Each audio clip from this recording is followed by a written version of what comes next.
Sija kusho kwetu tulikuwa best friends na njaa Daily Mail tulicheck tu kwa gazeti ile ya Daily Nation kwa jirani. Tuliishi ghetto place, tulikuwa forced ku accept robbery kama political activity. Tuliishi na poverty kaa zile memories za heartbreak. Life ilikuwa hard, nilifaa kuheshimu matajiri juu hao ndo walijaza pipa. Nilifaa ku accept immorality, hiyo ndo society ili ni make famous. Justice ni word ilikuwa rare, that's why hata ukwe raped wendo uko na makosa na mshukiwa anatembea na escort free car rapper.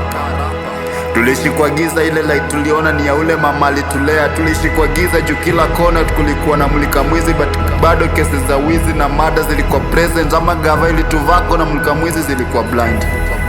Tulicravia peace kuliko food. Daily Nation daily tuliface hits from both side. Tumbo ilinguruma kuliko akili, hata libit fast ukiona boy yako na mbao juu at least assurance ya kupa blood.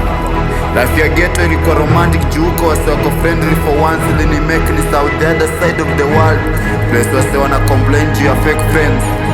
Ilikuwa romantic juu Daily Nation lisikia love letters, lisikia Keva kipiga karo juu ya masi na hana masi.